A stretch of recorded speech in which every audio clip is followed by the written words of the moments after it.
What's up, y'all? Shawn Marshall in the house with the Reinvent Yourself 7 Summit. I'm psyched for today. Y'all, get ready for this conversation with Amara Charles. Just for those of you, maybe if this is your first time here, let me give you a snippet and ground you in what we're doing. The Reinvent Yourself series is to support you in building emotional resilience, unshakable confidence, and a deep trust in your intuition. So if you're ready to take yourself to the next level, you're going to get some massive nuggets that you can implement into your life today about something that really is important to all of us. So with that, I'm psyched to have Amara here. I'll say one line and then I'll have her introduce herself. Amara is a sex and intimacy coach, a relationship author, coach, and founder of Deeply Bonded Love. I probably screwed that up, but Amara, welcome. Great to be here. Thank you. This sounds awesome. I'm very excited. What I do is I get to travel around the world and meet with people from all types and all different lifestyles and from all different family situations, relationship situations. And I focus on uplifting, upgrading, and igniting their passion to the places where they never even knew existed. That's what a lot of people say. So there's a lot of great stuff we get to talk about today. And let me ask you, what was it that had you've been doing this work for what, 30 years? Is that, yeah, so fully committed, just as passionate as you can get. What was it that had you enter into this field and then, draw on such a deep commitment to it?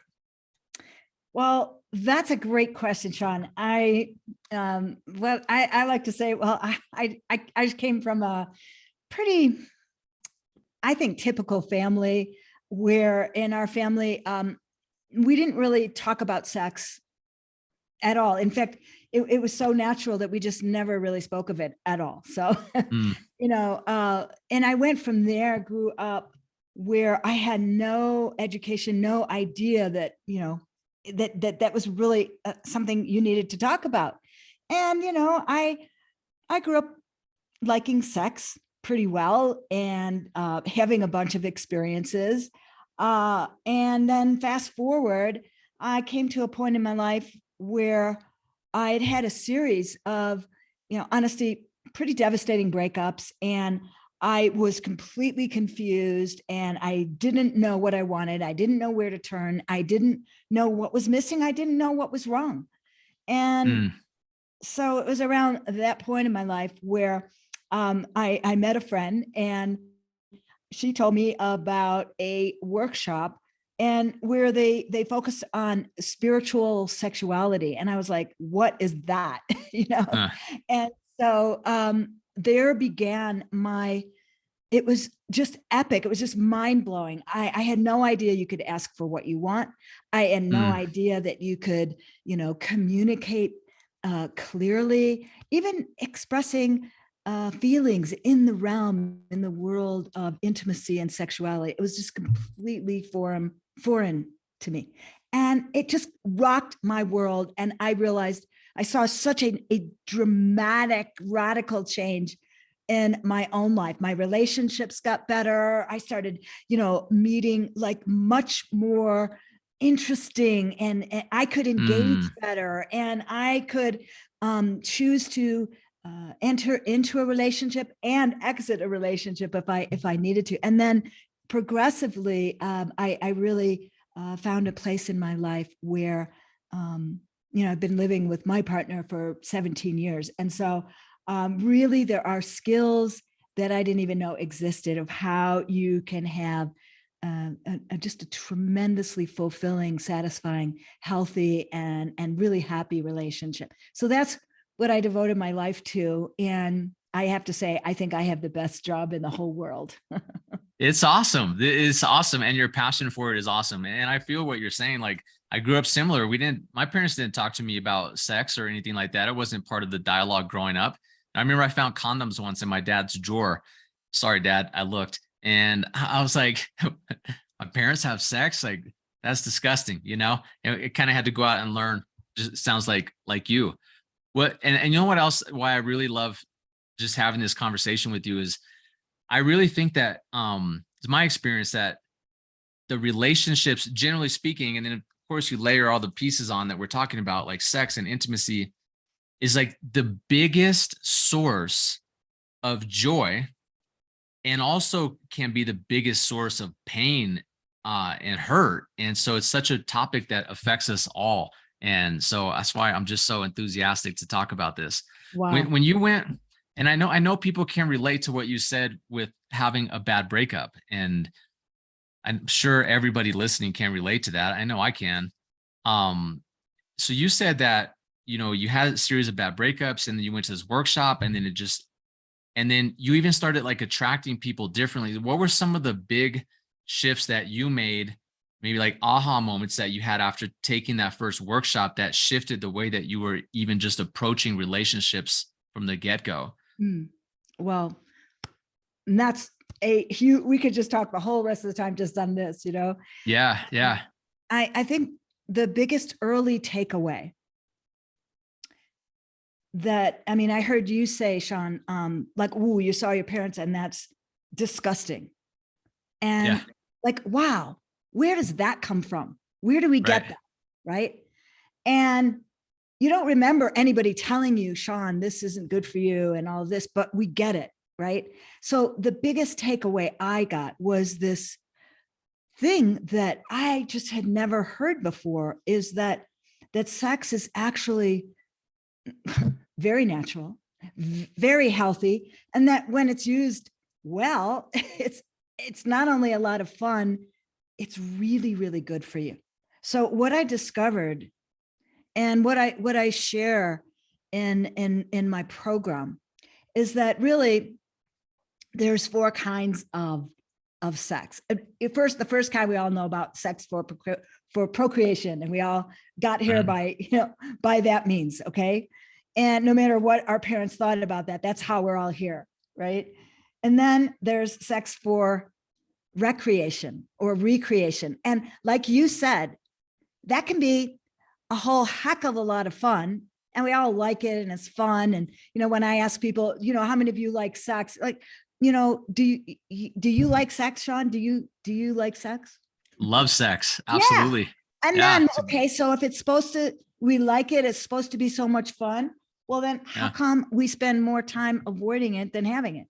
And how come it's so often, you know, it really is a source of disappointment. And we end up, you know, having deep longings, and we long to be close, and we long to be held, and we long to be touched, and we long to let go, and we long to feel happy, and all the things that come with intimacy and sex. And yet, a lot of times it is not fun, and we hold it inside. And then the third kind of sex, that's what I really discovered early on, was that sex could be a source of a spiritual connection, you know? And by spiritual, I do not mean religious in any way. People I work with come from all my clients, they come from every source, you know, from Christian to Jewish to Buddhist to Islamic, you know, Muslim, every race, color, culture, age.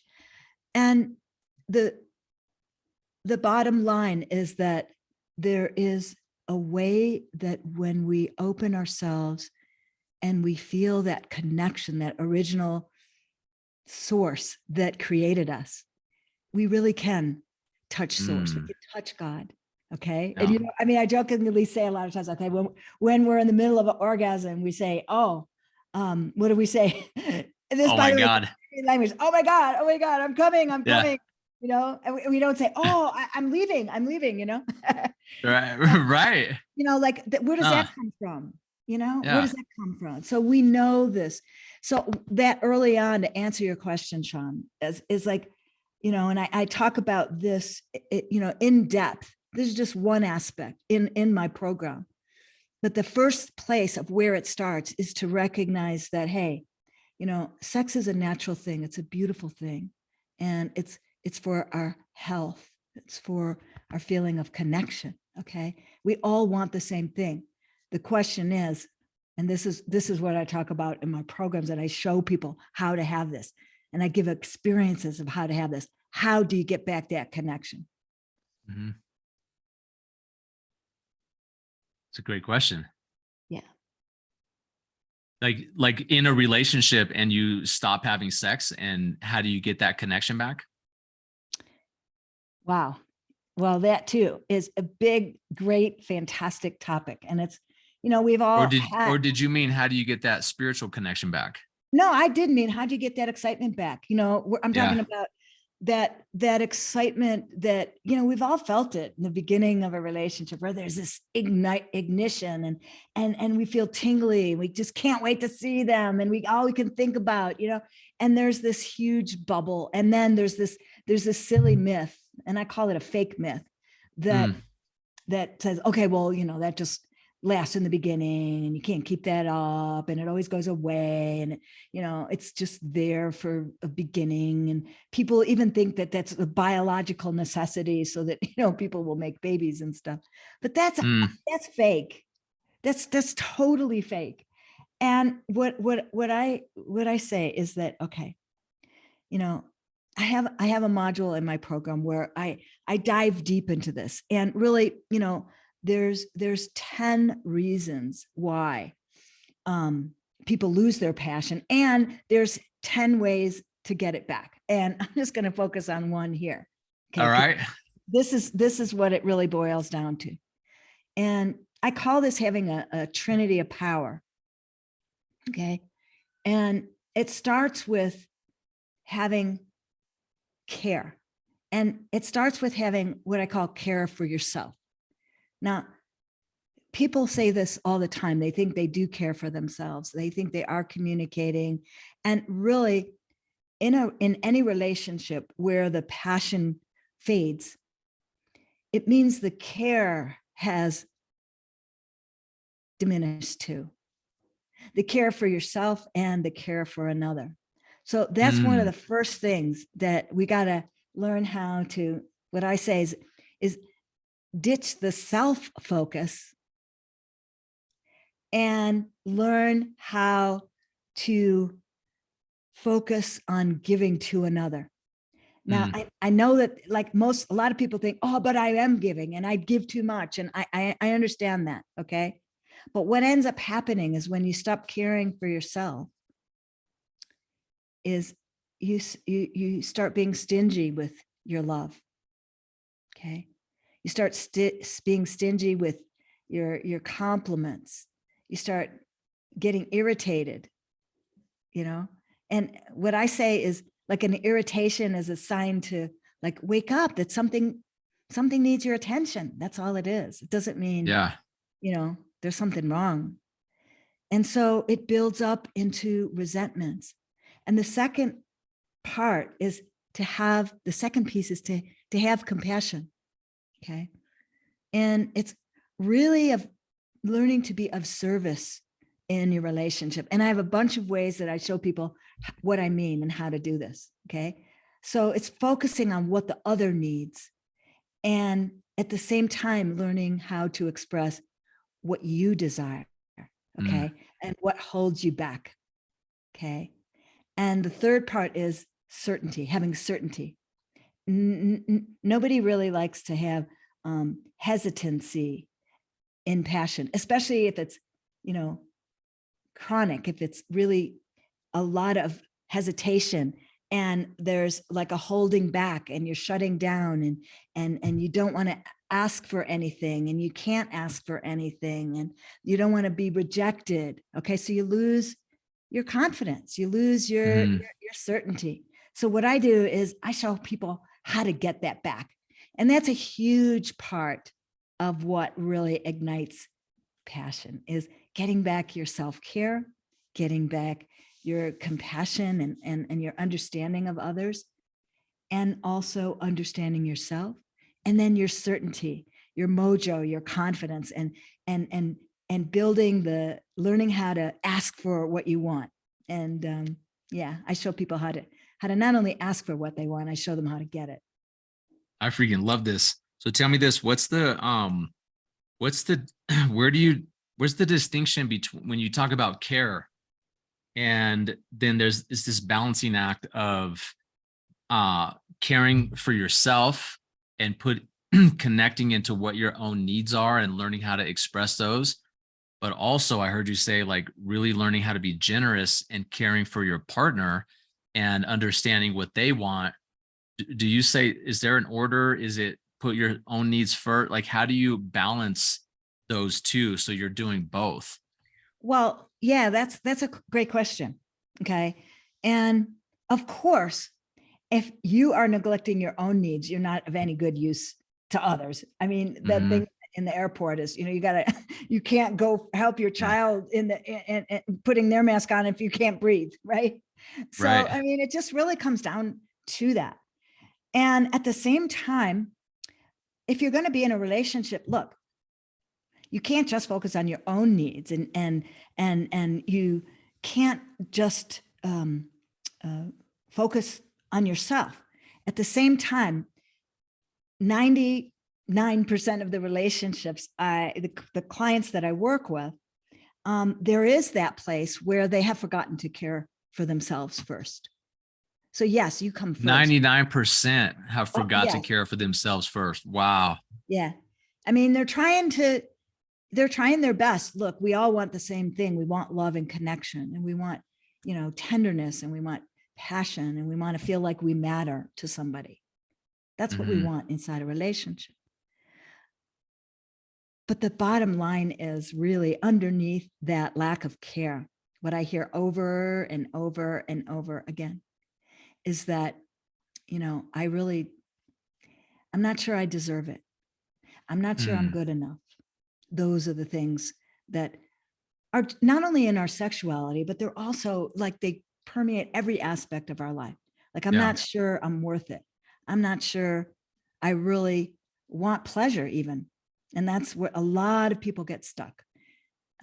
They can be really dynamic, maybe out in the world, and they can be really maybe even very, very successful. But when it comes to their intimate expression, that's where the fear comes in. The fear of rejection, the fear of, not being a good enough lover. And I do have some really cool, things about that. See, the thing is that, I look at it like this, like sex is really an art. And you can sort of walk the dog, or you can, like let the cat play. So what I mean by that is that people think that relationship should be, and their sex should be like, walking a dog. It's like, your partner should just like be so excited to see you, wag your tail and just like approach you when you walk in the door and just be happy to see you like they haven't seen you like in a whole year. And they should do what you say, and sit when you say sit, and all. And then if that was happening, everything would be okay. But the reality is that sex is, I say it's more like a cat. It's like, well, if you're really, a cat is more like they'll come when they want to. They might come, or she might come, or she might not come. And, she has her own schedule, her own timing. And the thing is that like the cat's most likely to appear like just sit right on your keyboard, right on your computer, right when you're in the middle of, having an inspiration, and just plunk and just do what you want. And that's what sex is like. It's really spontaneous. It's unpredictable, and it's not going to follow your orders no matter what. Mm. Mhm. Mhm. And that's a reality. Now, learning how to cope with the uncertainty, which is either you could call it uncertainty, but that's also excitement. It's the same thing. Mm. So people want comfort and love and predictability and safety and trust and all those kind of things. But they also want spice and variety and adventure and fun and playfulness. And I mean, I was just talking to a client the other day, and I said, I said to her, well, I have never yet in all my 30 years ever had a client who told me, I just got to have less fun in my love life. I really need less fun. I'm just having too much Right. fun. It's like a huge need. Okay. And like you said, like sex can be a source of that fun, variety, that spice and adventure, or it can be a dread, the thing that you just got to shut down because it just brings up so much uncertainty and old memories and fears. And my specialty is unlocking that. So sex becomes a source of like intimate nourishment again. It's really the flowing source of where, you drink from the well of life itself. That's what I love doing. I love that. I love the analogy of the dog and the cat, and like learning to embrace a more spontaneous nature in your relationship, and not, I guess what I hear when you say that is not having expectations and not having an agenda. Yes. I mean, that's huge, Shawn. That is the biggest thing right there. I say, okay, so like what I say is like couples make the 3 biggest mistakes that couples make. Okay. Okay. And I talk about in this program. Okay. There's actually, I go through 10 different mistakes. And then I talk about, all right, how do you flip those around? Now I want to talk about a couple of those right here. Okay. Okay. The first biggest mistake is expectations, like you said. Okay. And people go into relationships expecting to fail. Okay. Yeah. And that goes back to all that lack of self-worth, and I'm not good enough, and or I'm jealous, or they expect to be rejected, or they expect to not be enough, or they expect things to go flat, all those expectations. But the cool part about expectations, and this is what's really cool, this is how I help people flip things around and get that passion back.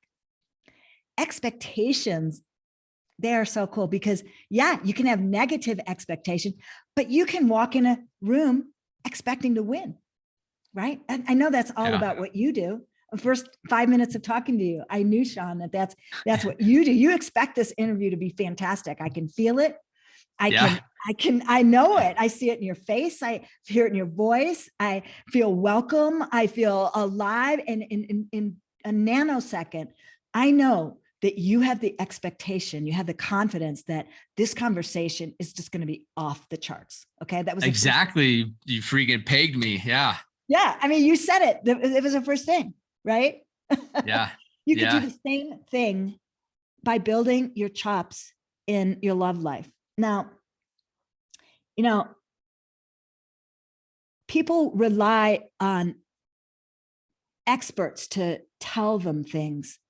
And usually they rely on experts to tell them things that they already know themselves. Mm-hmm. And, I was just reading this great book. I can't remember the name of it right now, but I think it's it's called something about expectations. And it's all about the power of expectations.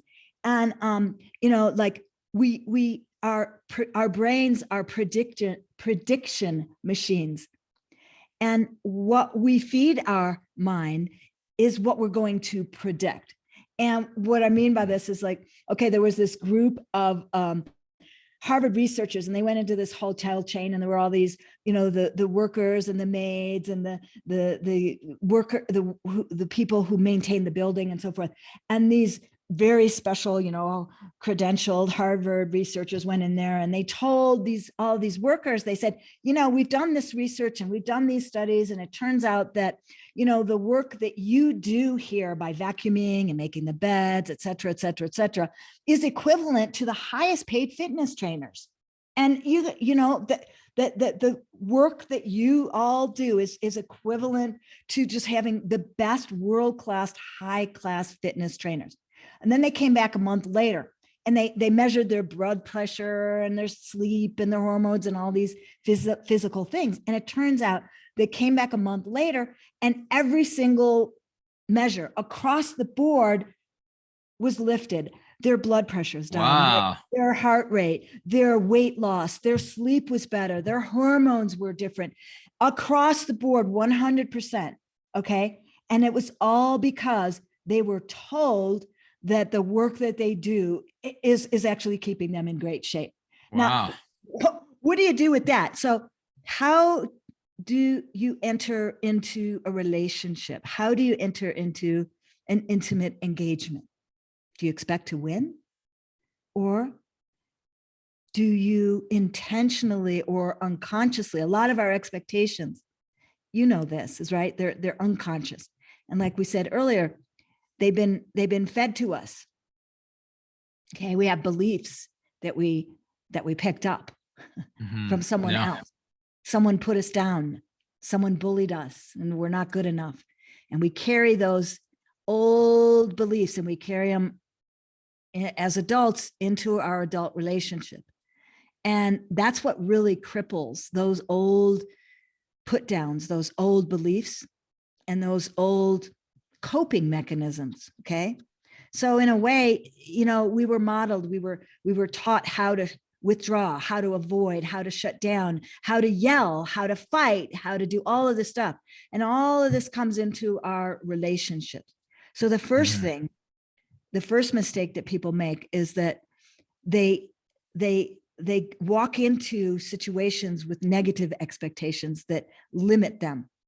And so what I work with people is to shift around those expectations big time. Okay. So they walk to their partners, they slide between the sheets, and they have an expectation to feel love. How cool an expectation is that? It's awesome. I go into bed expecting to feel cuddled, expecting to feel tender. Okay. Imagine a life of that for a couple of years. Like, oh, I expect my partner to hold me and look into my eyes. Okay. Or do I expect my partner to turn away and be distracted and shut down and so forth? Okay. Do I expect another rejection? You get the idea. Now, the second mistake is that people think they need to go it alone. And I don't know what it is, but somehow in the realm of love and intimacy, I think as we have these big egos about I should be a great lover. Okay. Now, here's the thing. People need coaches. Okay. I have a coach. I have several, actually, to be honest. Me too. And I love to be coaches. You have a coach? I have several. Yeah, I have several.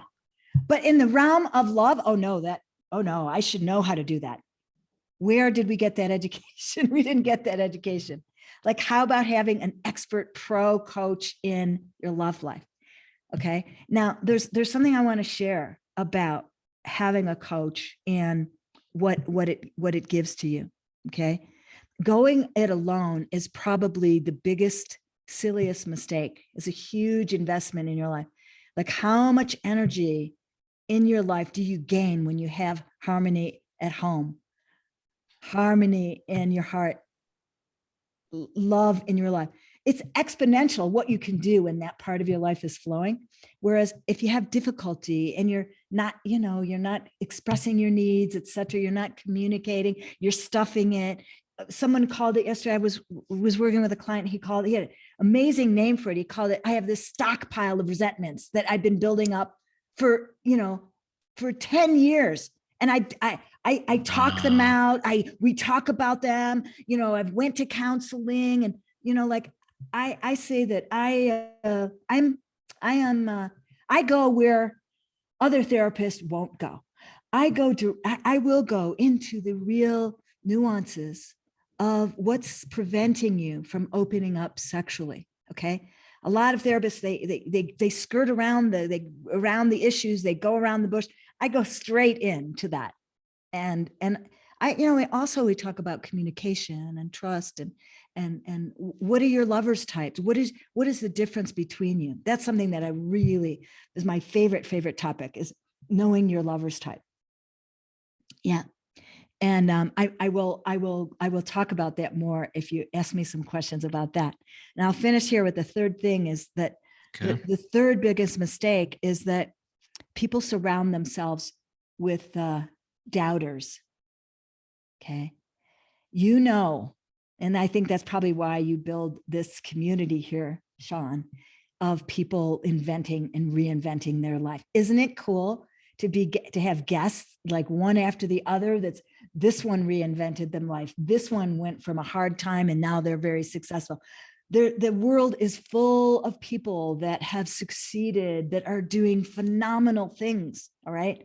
The world, and often, unfortunately, is also full of people who doubt that you can succeed, that hold you back, that talk about stories where people don't make it, where, nobody really has any passion, or that there's so many divorces, and you surround yourself by the wrong people. That's a Mhm. huge mistake. So what I tell people is, having a matrix, having a group of people who want to see you succeed, who they're not perfect, they're having challenges too, but when they're cheering for you, they want you to win, they want you to make it. And that's the kind of community that I have with people who work with me, and it's just like your community here that is changing the world, one relationship at a time. And imagine having, sometimes it's your partner that you're not getting along with. Well, you do need other support as well. And very often that can bring back happiness in your life when you have friendships and a group of community, not just friends. It's also a community of like-minded people who are going to call you when you are selling yourself short, basically. Yeah, you got to have people like that. You can't just have, like they say, yes men or yes women in your corner just cheering you on through all your bullshit. You got to have people in your life that are willing to call you on it. I Absolutely. love a couple things I want to say. You're right. I mean, we could go an hour or 2 hours just on this. I love these top three mistakes. So I want to say a few things. Having expectations, going at it alone, and surrounding yourself with doubters.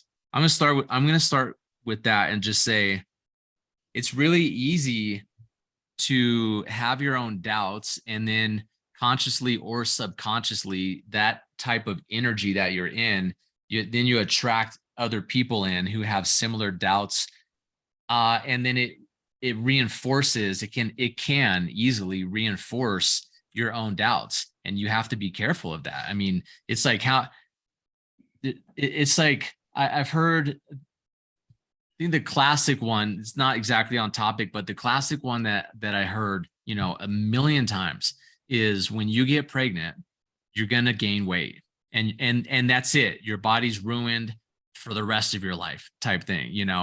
And I saw that when I was in the fitness industry a lot, and then they would believe it. They'd hear it from their mom, they'd hear it from their sister, they'd hear it from their best friend. And then it became a truth because they believed it. And then they went and acted it out because they just believed that that's what was going to happen. And I think maybe a similar one here is, yeah, like you said, the biggest myth that you said, like, yeah, you're going to get over the honeymoon phase and then it's going to suck for the rest of your life.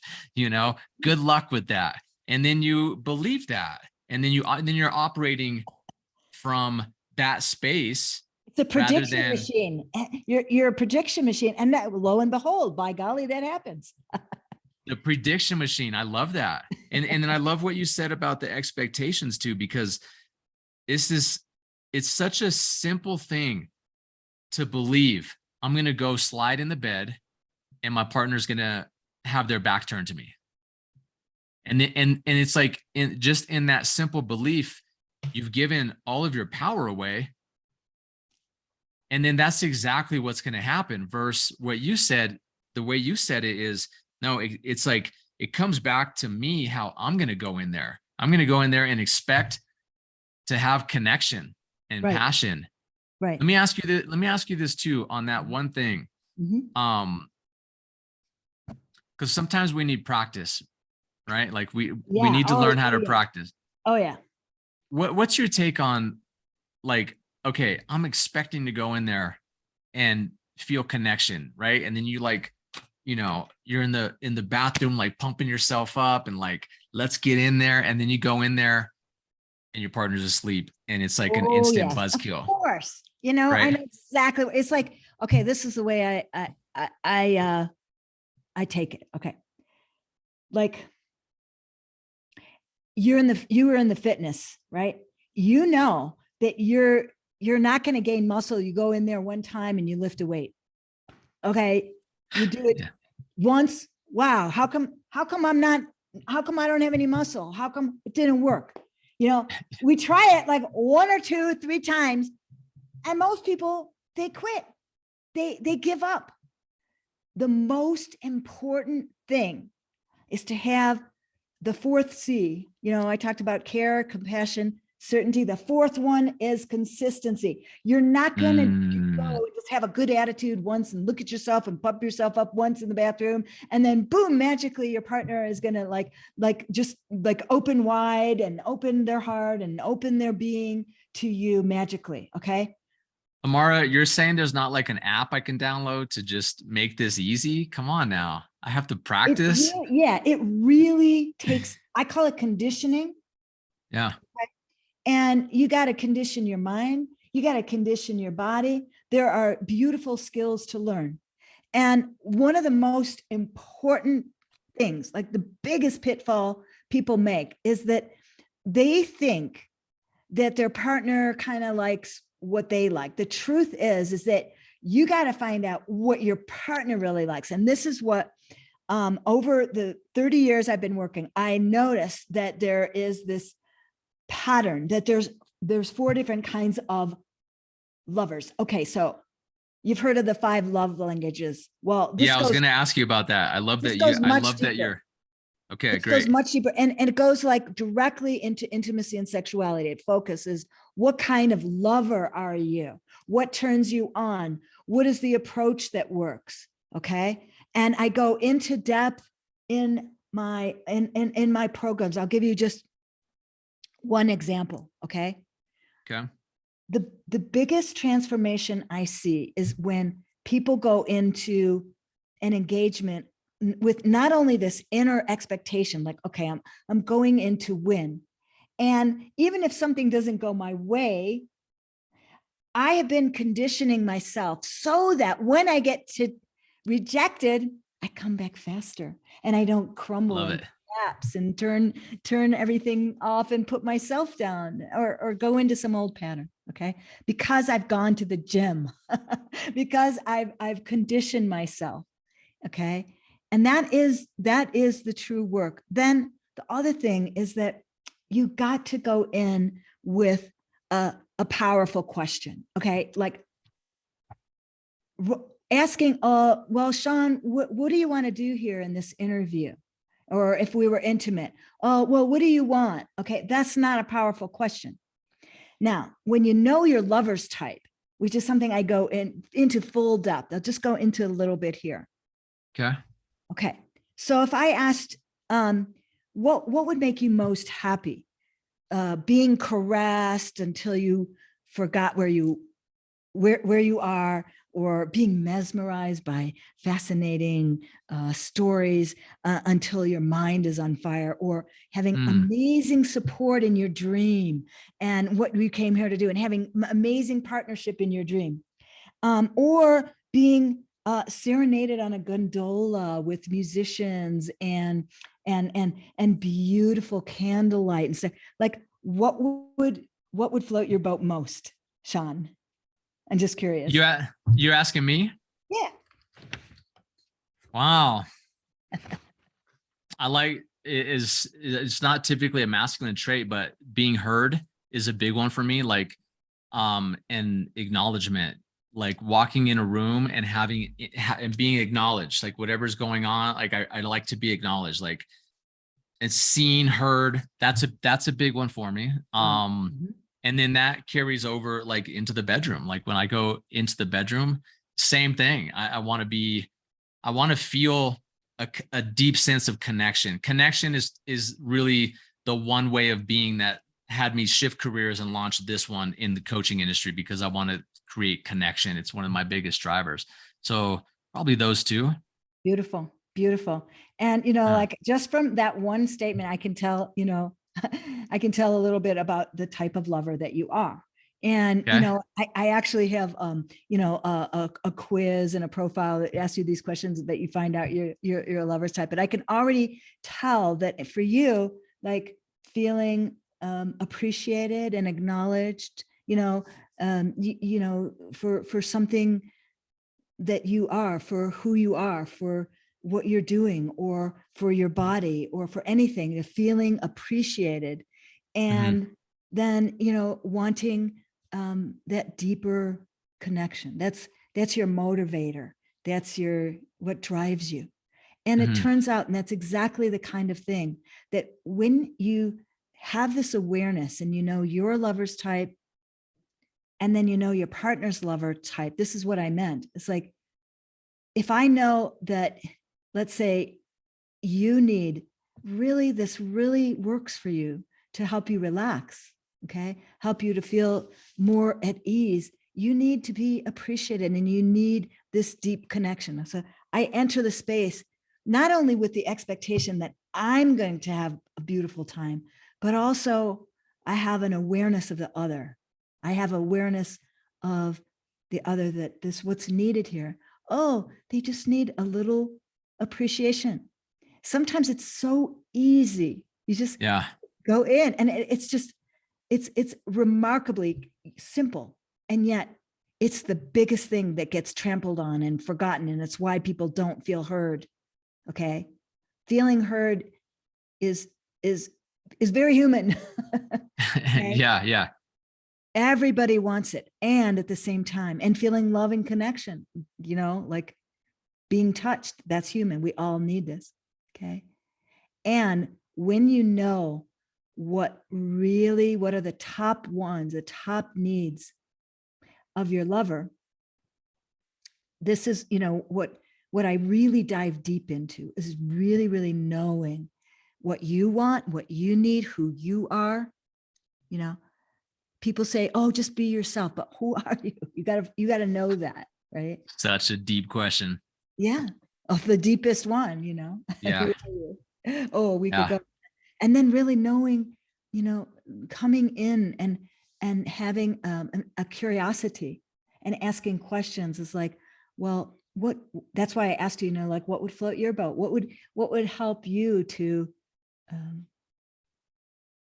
enter into a space of deeper intimacy? And we can do it right here. You can do it at work. You could do it, in an intimate, it's the same, but you're asking questions because you're curious. So I'd say that's the 5th C. There's care, compassion, certainty. Do you remember the 4th one? Care, compassion, consistency was the other one. Consistency. And the 5th one, curiosity. Curiosity. Really, really, genuinely wanting to know, asking powerful questions. Like I said, it's like asking like a laissez-faire kind of dry question. What do you want? Okay. Then I have to think. Okay.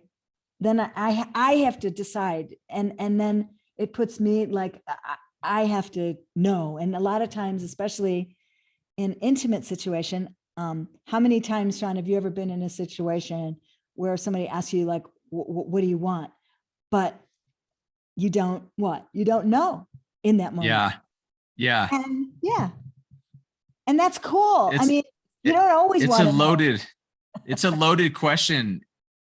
Like, especially depending on the context, right? Like if you go into the bedroom and you're kind of coming in already with expectations, and then you just ask, it's such a, what do you want in that question, in that moment, maybe a little too broad, a little, like you said, makes you think. And then, oh shit, now we're thinking and now we're in our head. That's not what I want. Right. You don't want to be in your head. So, okay. So what do you want? Do you want, do you want a blindfold or a bubble bath? That's one way, you can give choices so that, okay. I give choices. Oh, I think I want a bubble bath instead of leaving it all up to you. Does that make sense? It makes sense. Yeah. And then I'm guessing, I wasn't sure about that if you wanted to give options, but I'm also guessing if you give options and neither one of them are the one, then maybe it's going to trigger something that's like, no, I don't want this, I don't want that, but this is what I want. Is that? Yes. Oh, yeah. I'm like that too. It's like, no, hell no, that is exactly not, I don't want any of those things, but actually, well, this is what I actually want. Sometimes I love that, sometimes just being asked the questions with genuine curiosity and care, it will trigger, as you say, like, oh, this is what I want. Okay. And some of us are like that. And so knowing your lover's type and knowing what arouses you and what arouses another is one of the most, I call it my secret weapon, because really the bottom line is understanding leads to compassion. And I think it was, Brene Brown, and she said something really interesting. She said, the most compassionate people are the people with the most boundaries. Really? Isn't that interesting? That is interesting. The most compassionate people are the ones with the most people, the most boundaries are the most compassionate. Yeah. And what it was in a context. Okay. So like, I know for myself, like I went from a place of like, I help people I coach people. I love helping people, transform their lives. So there was a period in my life where anytime someone wanted my help, I gave them there and I gave them there and I gave them there and there. And pretty soon, like I was having so much, I had no boundaries. Right. And so learning how, and this is a huge aspect of our strength as a lover, is it's not all about giving what the other wants. It's also about clarifying, well, what are my boundaries? What is my yes and what is my no? And I actually call this, I prefer the word agreements. Okay. And I don't want to go into a long thing about this, but if you have agreements that it's like a legal thing that you think you have to sign, and it's like before I open and before we do anything, interesting or exciting, we have to like talk it all out and sign a contract here. Okay, no, obviously that's not going to work. At the same time, I show people the most forgotten aspect of lovemaking is to have clear agreements. And they're so simple. And yet people forget about this all the times. First of all, you thank your lover in advance before you start. Hey, even if you just talk, you're still sharing precious energy together. No matter what, you are sharing precious intimacy. Okay. So you thank each other. Absolutely. And then you ask a question. It's like, like, where are you at right now? How are you feeling right now? Oh, well, I'm a little tired. Just that 1 second, 2 minutes, just to be curious and inquire, how are you feeling right now? Okay. And then you might talk about, okay, specifically, like, well, what are you up for tonight? What kinds of things would you enjoy? Again, is it, a foot massage or a blindfold or being tied up or like, whatever floats your boat. And you got to really like, when you're asking that, you've got to really clear your mind, right? And like, make sure that you don't have an agenda. Yes. Like, I'm asking you this, but like, what I really want you to say is this. Oh, that's so cool. Yeah. We can feel when people have agendas.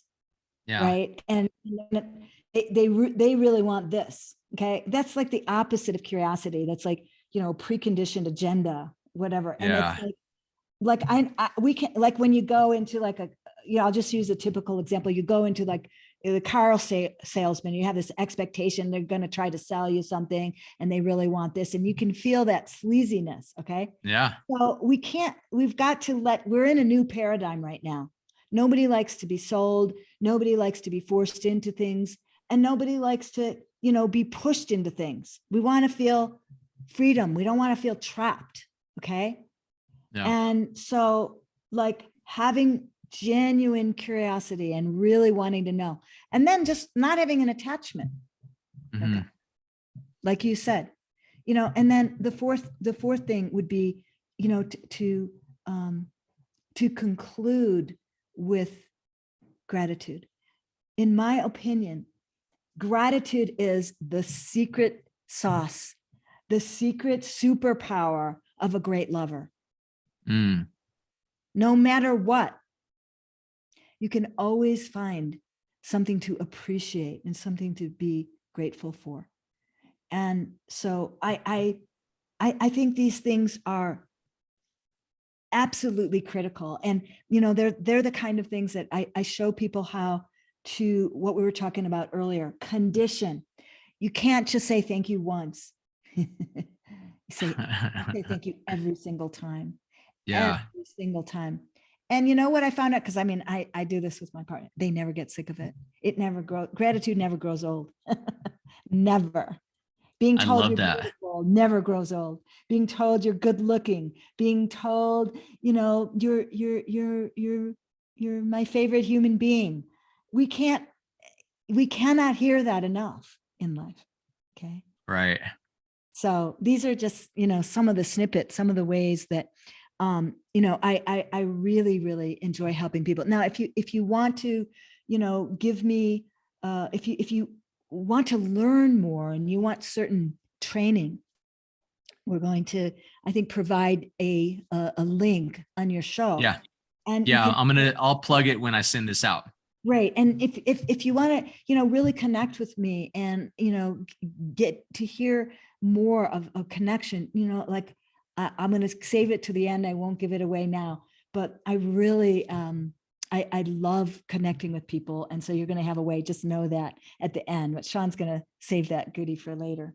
Yeah. Amara, tell us rather. And I know we could do a 3-day workshop. I get this, that it's a deep, but like the high 10,000 foot view of the 4 lover types, what are the 4 types? Ooh, that's a yummy question too. Okay. They are the elements of creation. In other words, they're what we're made of. And so there's something called a water lover. And I call this the Eros lover type. So a water lover is a lover who really needs security, trust, and safety in order to feel open. And they are very emotionally connected. They want emotional connection. It's almost like before they open the door to being a lover or going into a relationship, because I work with singles and couples, right? Before they'll really feel open, they need to feel safe. They need to create a trustable space. Okay. And then they will open their hearts. So these are the most romantic. They love flowers. They love, that romantic setting because it helps them feel safe and they can relax and they know they feel appreciated and loved. Okay. The second is that's probably me. I'm probably the water lover without going into the other 4. Okay. Number 2. Right. And, I'm not going to go into it, but I do go deeply in my program. You have a natural one, and then you have a hidden one that you want more of. Okay.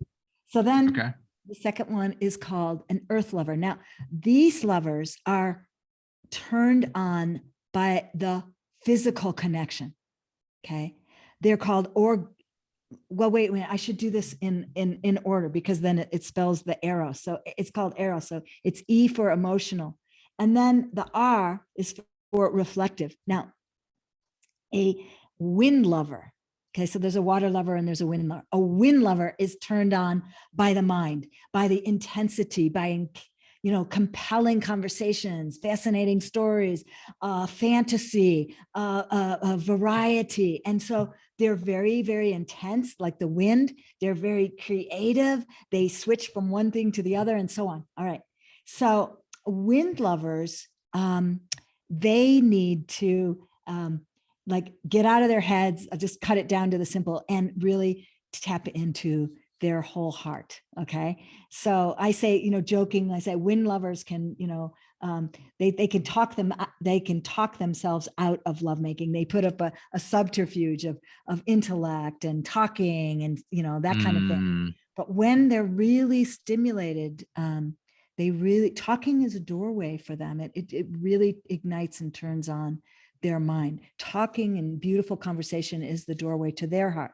Then there's so that's emotional, reflective, and then the O is for orgasmic, and that is called the earth lover.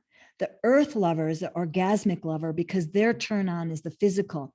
They need physical touch. They need hugging, passionate kissing. They need to be told they're beautiful. They need to open themselves physically is when they know they're loved. Okay.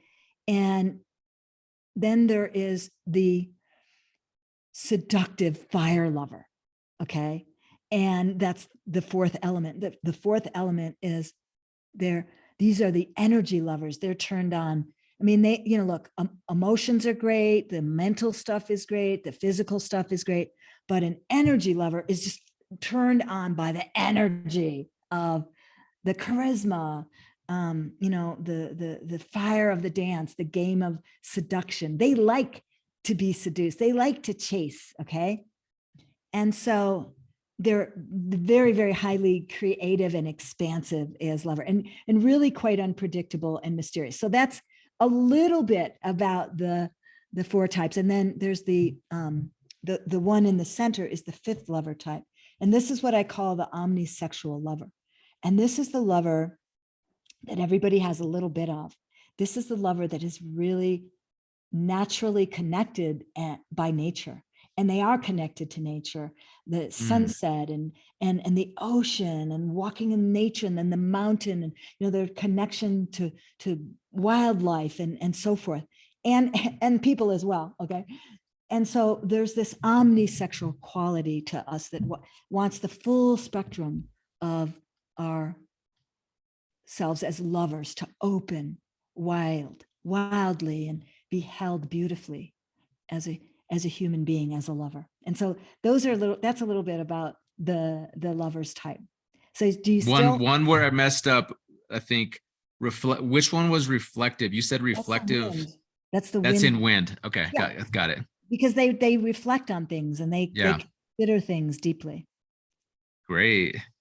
This is awesome. Yeah. I could see this, doing like a whole deep dive at one of your workshops or retreats, and really, really like turning yourself, myself or anyone else turning themselves inside out and realizing, like, I think people it's really easy to go down a path of difficult relationships or a difficult time in your relationship, and then really like make up a conclusion that this is done, or this is too difficult, or it's just, I'm just not meant to be passionate, or I'm just not, that's just what it is. But when we talk about it, we just do an hour and it is like, wow, there's so much here to dive into and to break apart. And so I really hope that the audience listening, I hope this opens some stuff up for them. In fact, I know that it did. Like, from a timeline perspective, I know already down a timeline right now in this moment, it's already impacting somebody and opened something up for somebody. So let's do this. I want to say I would love to have you back and do a second conversation, because there's like a lot more that we get to talk about and share with people. And I also want to make sure that I give you a chance to, for those people that want to connect with you. I know you have a gift that you're giving. Why don't we put a spotlight on that, and you can talk about what that is. Okay, great. Well, very, very simply, if you want to connect with me personally, I have a really special free gift. When Shawn asked me, what would you like to give away? And what I offer is a free consultation, a free, what I call breakthrough call with me personally. And on that call, we're going to take a look at, if you're in a relationship, what's good, what's working, what's not working, and most important, where you want to go. All right. And so in that conversation, you're going to walk away with the clarity of your next steps, of what is going to take your intimate life to the next level. So that's a personal call with me. If maybe you're not ready for that, I wanted to make sure the people that would like okay, what is this about? How is there training for this? And the answer is yes. So I have a webinar that I just made that really focuses on this is a whole other subject that we didn't get into, is like one of the focuses, how do we reduce conflict? How do we stop fighting? I mean, I don't know, so many couples, they get into, serious conflict or irritations, or, so I give a training on how do you reduce those conflicts. All right. And how do you what are the steps, like we began talking about here? So there's a deeper training about how do you come to a place where, where we started in this conversation, where sex does feel right, where it does feel good, where it does feel empowering, okay, where you can ask for what you want. So I give a training about what I call the 5 shifts to bring your life into your love life into greater passion, so you can ignite that passion. So those are a couple of ways that I'm offering here that people can learn more and also stay in touch with me if they like. Amara, this is awesome. Super awesome. I like that you're giving 2 options for people that are like super like, yes, let's go. And maybe for someone who's not quite ready to have that like one-on-one conversation, but also want to start shifting things. Those are great options. And I just want to say, I want to acknowledge you, because you are the perfect guide for this topic. Your energy and your passion is awesome. And it's exactly what I think people need if they're going to come in and be vulnerable and talk about sex, their own sex life, their own beliefs, maybe things that happened in the past and their own current relationship. That's all very, could be potentially sensitive, and you are the perfect guide for this. So, it's awesome to be in your presence and your passion. Yeah. Wow. Thank you. That is a really deep compliment.